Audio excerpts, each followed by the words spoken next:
guys, this is it. The last assignment for the school year. You're tired. I'm tired. We can do this. All right, we can do this. So, what are we going to do? We're not going to have a final. I'm sure you heard at this point, we're going to have a project. I'm going to do a quick rundown of what I expect with this, though. Screen share here. All right, so looking at Google Classroom. Uh, this looks a little different because it's not at my point of recording this. This hasn't gone live yet, but you see two things here. The first one I already have open here is your actual project. And it says here, my mammal is, I am assigning you a mammal to research. Right? And then things about it, physical characteristics about your mammal. Right? Some ecology stuff, which we actually didn't get to ecology this year. We got cut off because we've lost like half a week every week. So I'm going to run through and go over that, some evolution stuff, and some cell stuff. Right? So this is a research project. Where are you going to find what mammal you have? Right here at the Google Sheet. You see a list of your names and a list of mammals. So you find your name and you find which mammal is yours. Nice and simple. If you don't like your mammal, that's fine. Let me know. We can probably switch it out, come up with another one. It's just I don't want anyone to have the same mammal. So you can pick it, you can switch it out with one that someone else doesn't have, but you just gotta talk to me about it first. Because if someone else already has it, you can't use it. All right, back to this. So, ecology. We didn't talk about ecology. So what do we gotta do with this? My mammal can be found in this type of habitat. What is a habitat? A habitat is the type of living space that that mammal uses, right? Um, we didn't really get a chance to talk about the different things like ecosystem, habitat, niche, those words, right? But just think, what kind of natural environment would my animal live in? Are they going to be living in a forest? Are they going to be living in an ocean? Are they going to be living in uh, the desert? Right? That kind of thing. What type of shelter does my mammal use? Within that habitat, is it going to be a tree, under a rock, in a cave? Right? My mammal diurnal or nocturnal? Diurnal means they're awake during the day. Nocturnal means they're awake during at nighttime. What does my mammal like to eat? What's the food? How does my mammal get the food? Does it scavenge? How does it scavenge? Does it hunt? How does it hunt? Right? Think about adaptations. That's an evolution. Oh, sorry, physical characteristic one, is it? Um, no, evolution. An adaptation my mammal has for its environment. Right? An adaptation, remember, is a thing that you are born with that helps you survive. Right? I want you using that to answer number 5 in ecology. What adaptation does your animal use to get that food? How does it use it? This is like a paragraph thing, right? I want you to really explain it. I gave you a box and not a line. Uh, does my animal, does anything hunt my animal? What? Right here. And yes, humans are an acceptable hunter, right? Even if it's the top of the food chain. If you eat a lion, no, I don't think anything actually hunts a lion. Humans do, though. So if you're at the top of the food chain, humans the hunter. Right? And then explain, how does your animal avoid this hunter? Camouflage? What? Explain it.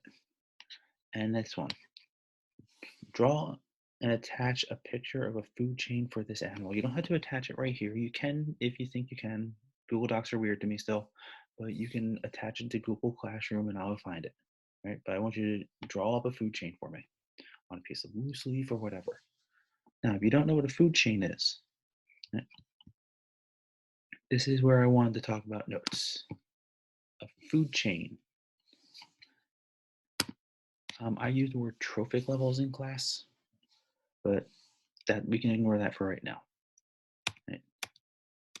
A food chain is the path of energy through a bunch of animals in an ecosystem, through in a habitat. Right? It's not just about who eats who, it's about where does the energy go. In ecology, we care really about three things. We care about food, water, and energy, and how it's all going, where it's going to go. So, food chains are really energy chains, and the energy starts with the sun. And that energy goes to a plant. So all the energy going to a plant. Now in your food chain, you don't have to include the sun. That's a given. All right. So you can start with the plant, whatever, but you need to find out like what plant exists in that food chain. You just can't draw a plant. All right. I don't care. Don't give me like a generic flower or grass. Right. I need you to actually research what plant would be a part of this food chain. And you don't have to draw it perfectly or anything like that, but you do have to name it. Right? If it's a certain kind of grass, draw some grass the best you can, but name the grass. Right? This is a research project. Really look it up. And then along the food chain, something eats that plant. And notice that the energy is going from the plant to the rabbit. It's the same energy from the sun. The plant took in that energy, and now the rabbit gets that energy. It's all the sun's energy. So when you do a food chain, you probably notice that there are arrows in a food chain. A lot of people try to draw the arrows pointing to like the food. No, it's the other way around. The arrow points in the direction that the energy goes. So the arrow would go from the plant to the rabbit. And then if something ate that rabbit, not one. Say this coyote ate the rabbit, then the arrow will be pointing from the rabbit to the coyote. And then if something ate the coyote, I I'm not really a lion. All right, I didn't want to give anyone real answers on this one because it's your project to research. But the lion eats the coyote, and then that solar energy goes from the coyote to the lion. The arrow would be pointing to the lion, and that one would be the top of the food chain.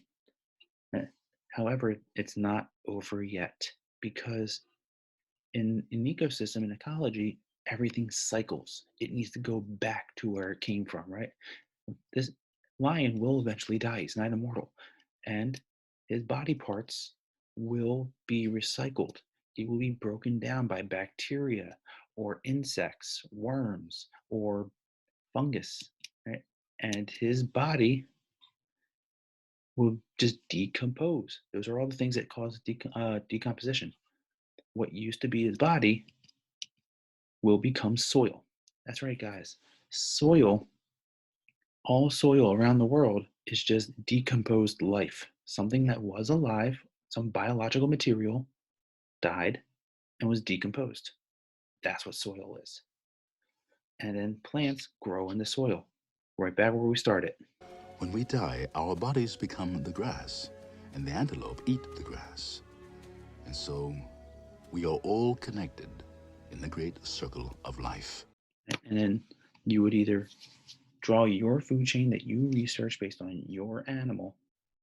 And I guess I'd either put it here or somehow, or just upload it to Google Classroom the way we've been doing. All right. So for the rest of it, evolution and adaptation my mammal has for its environment. So again, what is, you've already answered it up here in the explanation, you should have, so that should be easy. My mammal is likely related to this other animal. Pick an animal that you think your mammal is related to. Like my dog might be related to some kind of wolf. But don't say wolf, I just say like gray wolf, red wolf. Give me a type, give me a specific animal. And then I think this because they share this trait. Go back to divergent evolution, guys. Like, I think these two animals have a shared ancestor because they have these shared traits. My mammal has these traits that is not shared with this animal, all right? Which means tell me how they're different. So number 3 is a compare, number 4 is a contrast. And number 5, pick 2 of your classmates' mammals, which you have a list right here of everyone in your class's mammals. Pick 2 And I think my mammal is more closely related to this mammal than that mammal. I don't care. Pick two. I don't care what two. Pick the Asian elephant and the rhinoceros. And I think my mammal is more related to the elephant than the rhino because it has more in common, has these traits in common with the elephant, blah, blah, blah.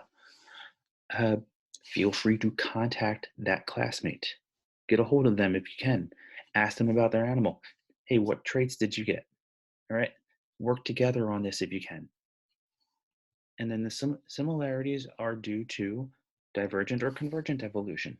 Highlight one of those guys. Do you think that they are similar because they have a shared ancestor? Or are they similar because they evolved in a similar way because they have a similar environment? Right? And then cells. Right? This whole year has all been about cells. You never actually left the cells. Even during evolution, we were still talking about the DNA in this nucleus. And so we never actually left. So the type of cell my mammal is made out in this picture below, is it a plant or an animal cell? You tell me. And then match the organelles with the letters. Right? So it's just a quick matching game. Name the organelles for me. And that is your project. Right? A whole bunch of research and a quick thing of cells. This should be pretty easy for you. Should not take too long. So good luck and enjoy your research. And I will see you guys hopefully next year. Please contact me if you have any questions about this project. At this point, I'm going to keep going. So you guys can just go start working and ignore me, but I'm going to keep going. If you are interested, I want to talk a little bit about ecology. So if you're not interested, that's fine. Exit out of this video right now. Goodbye. If you are interested, I'm going to give you a free lesson in ecology. Free, guys, meaning no Edpuzzle, no worksheets, no Google Forms. All right, I'm just going to teach. If you're interested, stick around. Skipping to the end. We talked about Charles Darwin. He said to us, there is no exception to the rule that every organic being naturally increases at so high a rate that if not destroyed, the earth would soon be covered by the progeny, descendants of a single pair.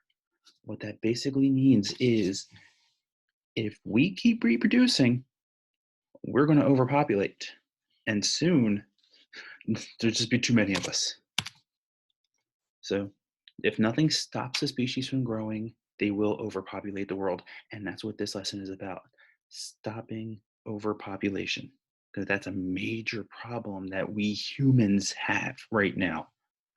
And we try not to talk about it too much. A lot of people in the government's not too happy about us knowing about that because it stops us from doing things to give them money. But we got to talk about it. So this is a graph of human population.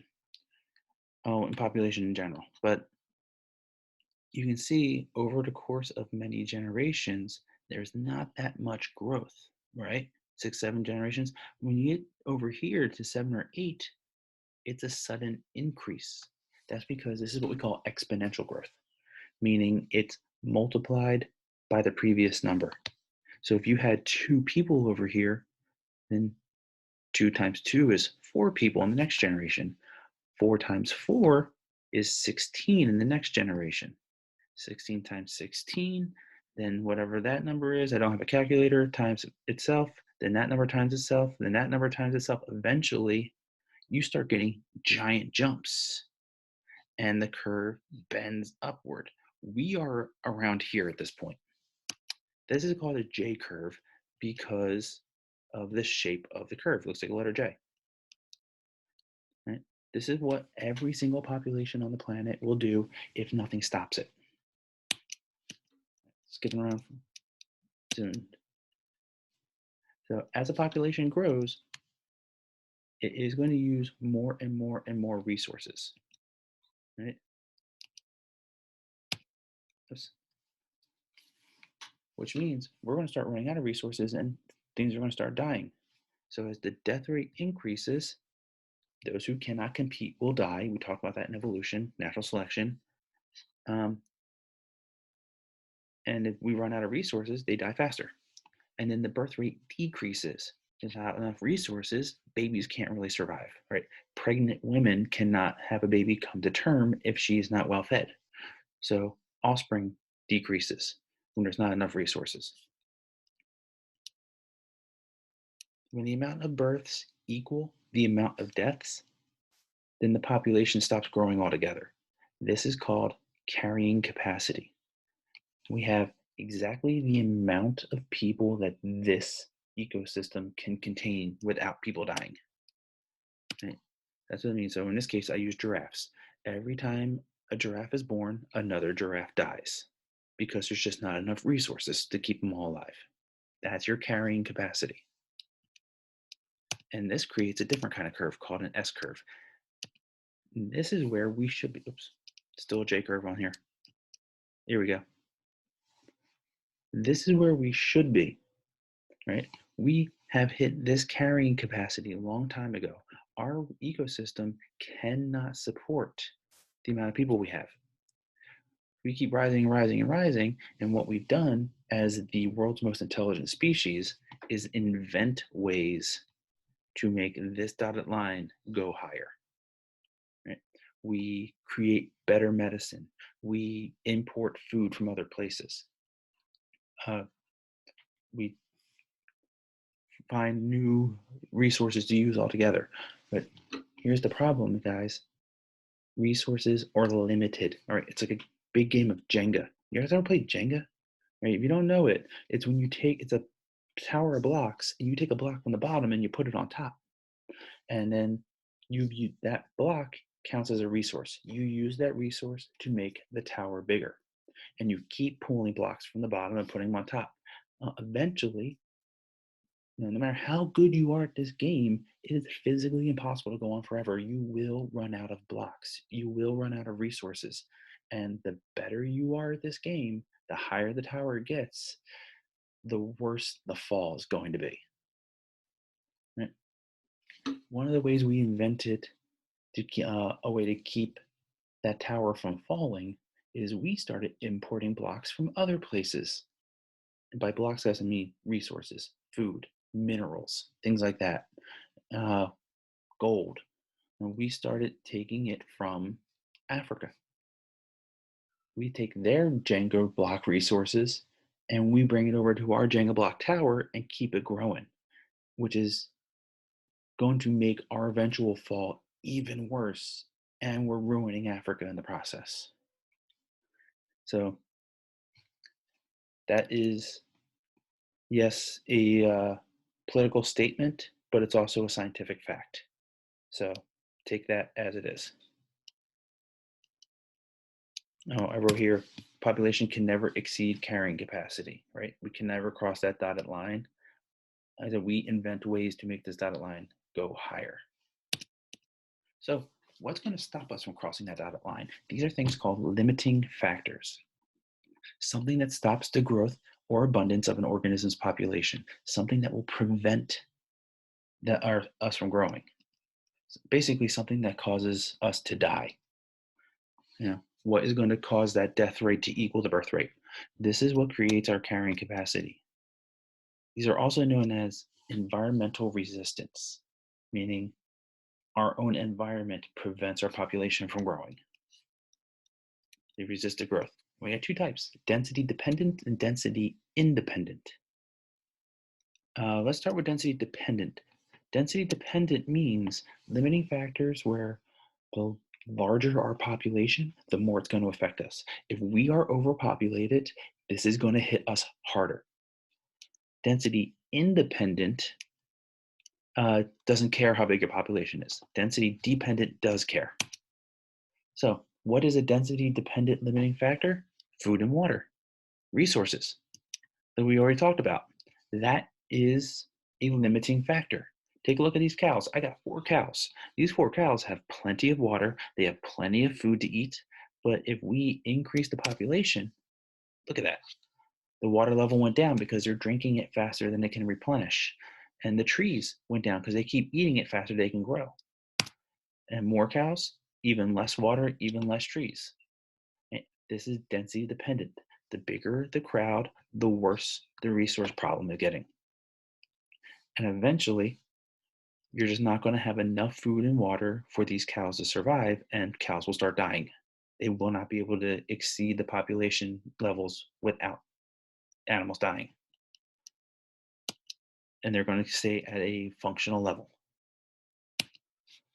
Living space is a limiting factor. If you don't have enough space to live, that's a problem. For instance, take a look at these plants growing here. We got 3 plants as saplings, not a problem, but as they grow, they take up space. And the 2 on the sides are blocking the sunlight from the one in the middle. And eventually that one in the middle dies. Right? It did not have the space to grow, didn't have the space to get sunlight. That space is now a limiting factor, prevented the population from having too many trees. And then going back to the previous limiting factor, less plants, less cows.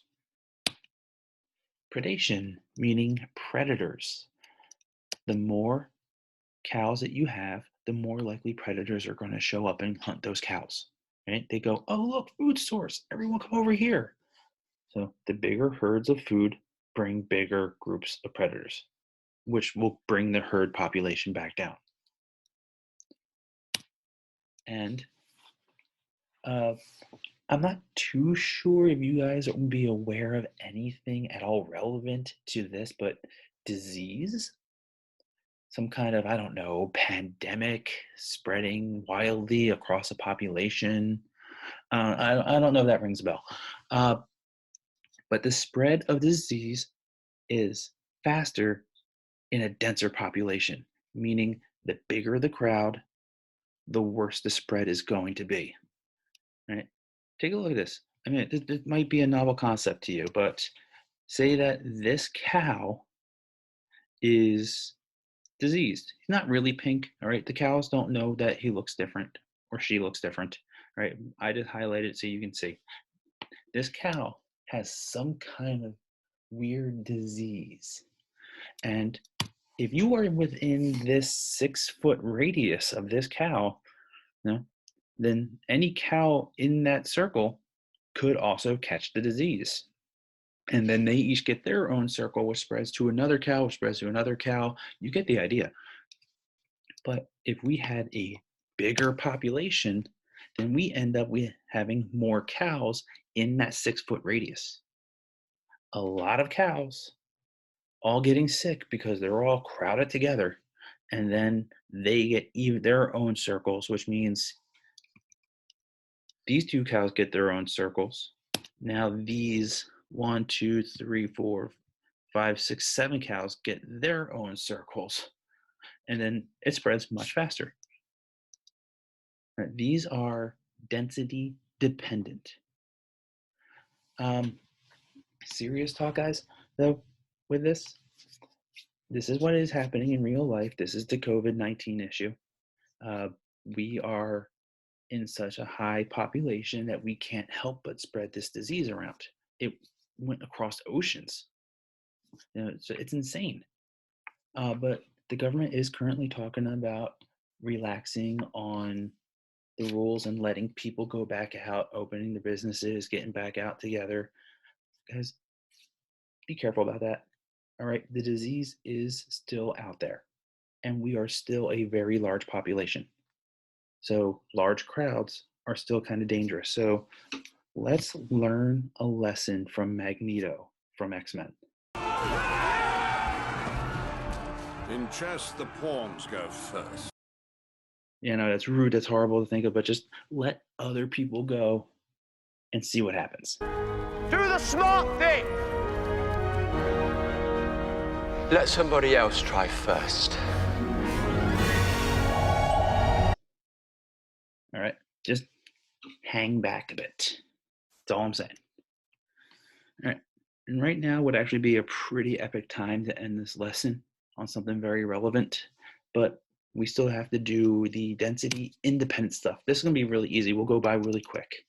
Density independent limiting factors are things that don't care how dense the population is. This will affect you regardless, right? Like pollution. If this water gets polluted and it's the only water source you have, then it doesn't matter if there are 4 cows or I don't feel like doing a head count. We'll say 30 cows. Then it doesn't matter. They're all getting sick. They're all drinking polluted water. Size of the population doesn't matter. Earthquakes. Shaking ground is shaking ground. It doesn't matter how many people are on that ground, right? Temperature. Doesn't matter how many of you there are.